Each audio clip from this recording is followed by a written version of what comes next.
Some people live as if they are in constant mourning, not for someone they've lost, but for the versions of themselves that no longer exist. They hold on to outdated relationships, cling to draining jobs, hoard objects long forgotten, and nurse grudges as if they happened yesterday. At first glance, they seem devoted, persistent, and loyal. Friends and colleagues admire their steadfastness, but beneath the surface, there is something else at play, a kind of invisible prison, invisible not because it doesn't exist, but because it is psychological, subtle, and yet profoundly constraining. Welcome to PsychCore. Carl Jung observed a deeper, more unsettling truth. These people aren't truly faithful to anything external. They are enslaved to their own minds. Their attachment to the past isn't noble. It's a psychic fixation, a blockage that traps energy in memories, objects, or situations long gone. Jung referred to this as libidinal fixation, an energy stuck in the past instead of flowing toward growth, transformation, and life. Imagine your inner energy as a river, flowing freely toward new experiences, creativity, and self-realization. When it becomes blocked in the past, the river freezes, and so does the life of the individual. People begin to exist like ghosts, drifting through old spaces, memories, and identities that no longer exist. They haunt themselves and the lives they once lived. And this isn't just a poetic metaphor. It is a psychological reality, one that affects millions of people, quietly and invisibly, every single day. People who cannot detach often fuse their identity with external objects. A job is no longer work. It becomes their worth. A relationship is no longer love. It becomes their identity. Letting go feels like dying, because for them, it truly is. They live in what Jung called mystical participation, a state where the self and the world are fused together. Adults trapped in this state haven't completed individuation. They are still extensions of what they own, do, or experience. Think of someone who remains in a toxic relationship for decades, or someone who clings to a career that drains them completely, yet cannot leave because it has become their definition. Or the person who refuses to declutter old possessions, as though each item contains a fragment of their life that would vanish if discarded.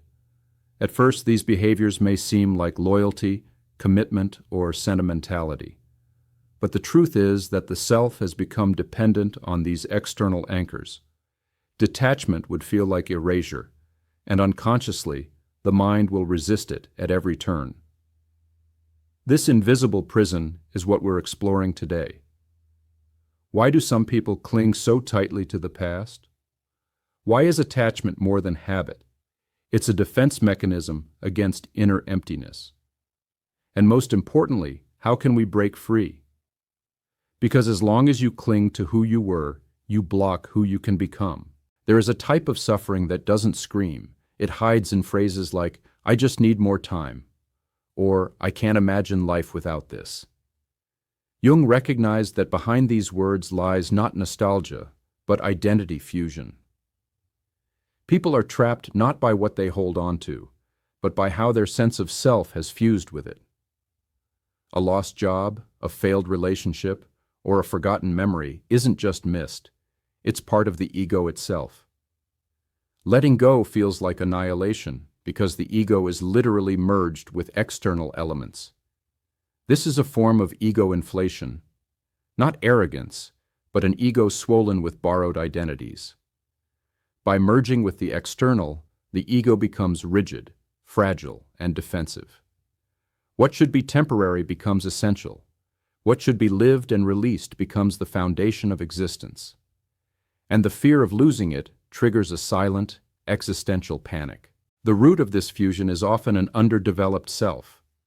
When you lack an internal center, you outsource your stability to external anchors, a partner, a job, a role, or even a narrative from the past. Without these, the terrifying question arises: who am I without this? And this fear of self-dissolution keeps people stuck, even in situations that clearly drain them. They prefer stagnation over the terrifying unknown, preferring suffering in the familiar to the uncertainty of change. We see this pattern everywhere. People hate their careers but refuse to leave. They remain emotionally tied to absent partners.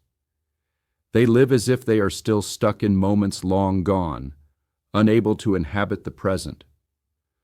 All these behaviors share a structural similarity: dependence on external factors to validate existence. As long as the ego inflates with borrowed roles, detachment feels like death. But Jung discovered that this fusion is not merely a habit, it is a deep psychological state rooted in early life. Many adults live psychologically as children. Not superficially, but structurally. They haven't separated themselves from the world. Jung called this mystical participation, a state where identity depends entirely on the surroundings. A baby experiences hunger not as a signal of its body alone, but as a call that involves the mother, the environment, and the world itself. Crying prompts responses that feel like part of its own existence. This magical connection is the cradle of consciousness, but it must be transcended for individuation. Frustration, disappointment, and boundaries are essential. They form the ego and allow individuality to emerge.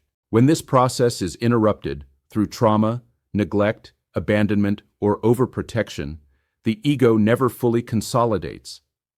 The adult that emerges remains emotionally fused with external anchors. They do not just love, they dissolve into the partner. They do not just work, they merge with the role. They do not just remember, they relive the past. And any attempt to break away triggers panic. Detachment threatens their very sense of being. This is why so many people unconsciously sabotage their own growth. They equate evolution with death. Separation from attachments exposes the internal void, the terrifying space where the self must exist independently. Attachment isn't about love. It is about avoiding emptiness. Jung emphasized that people cling to the past not because it has inherent value, but because letting it go would force them to confront the void, themselves. And this void isn't merely silence. It is the collapse of the psychic structure for those who have not developed an autonomous self. Yet paradoxically, Jung saw this void as fertile. It is the birthplace of transformation. To emerge, one must face the repressed, projected, and frozen parts of the psyche. Attachment serves as both distraction and defense. The pain of loss is intense, but what terrifies us most is the truth it exposes. The absence of internal structure. The more we avoid the void, the more it grows. Anxiety, depression, chronic dissatisfaction, obsessive behaviors, and even compulsive consumerism or overworking can emerge as symptoms of frozen psychic energy. People cling to relationships, careers, or identities because without them, the self feels like a black hole. So how do we break free? Jung provided a map through the process of individuation, a journey of reclaiming the parts of ourselves frozen in the past. This isn't just intellectual, it's actionable. The first step is recognizing projections. Often, we are not attached to the reality itself, but to what we project onto it. That long-term relationship may embody an unintegrated aspect of your psyche. That career may represent self-worth, status, or control. That traumatic memory may carry the story around which your ego has organized itself. Understanding the symbolic nature of attachment is essential. A revealing exercise. Complete the sentence, "If I let go of X, I feel like I am losing." The answer is rarely the object itself. It is what the object represents: security, love, recognition, identity, or purpose. Only by understanding this symbolism can we begin to reclaim the energy trapped in the attachment. Another powerful tool is active imagination, a method Jung developed to engage with the unconscious directly. Dialogue with your attachment. Why am I holding on to you? What do you represent? What would happen if I let you go? These symbolic conversations allow the unconscious to release its grip, reducing the silent psychological hold on the ego. Ritualizing release is equally important. Symbolic acts, burning letters, burying objects, or tearing up written thoughts, signal to the unconscious that the cycle is ending. But release alone is not enough. The void must be consciously filled. Cultivate internal validation, purpose, and identity. Replace what you once outsourced to external anchors with something authentic within yourself. This reconstruction is the essence of true letting go. Attachment is not merely memory, it is encoded in symbolic images within the psyche. Resistance often comes from the shadow, the hidden gains of remaining attached. The unconscious often protects us from confronting painful truths, acknowledging wasted time, accepting responsibility for our happiness, or facing raw loneliness. Trauma complicates this further. When attachment originates in unprocessed trauma, loss, abuse, neglect, ordinary techniques may not suffice. In such cases, fixation isn't voluntary, it is imprisonment. Part of the self remains frozen in the moment of shock.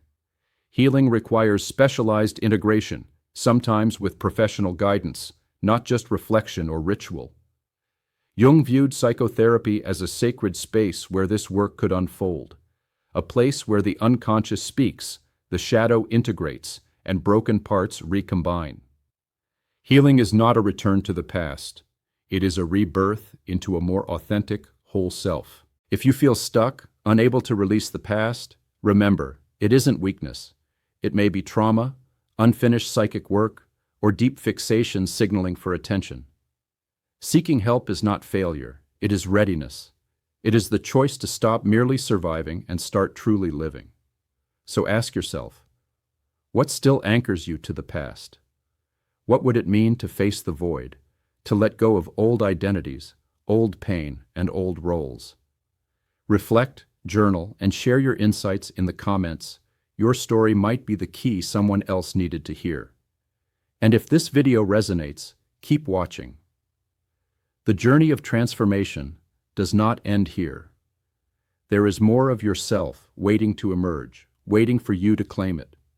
Subscribe to PsychCore and join us as we explore the depths of the psyche, because understanding your mind is the first step toward true freedom.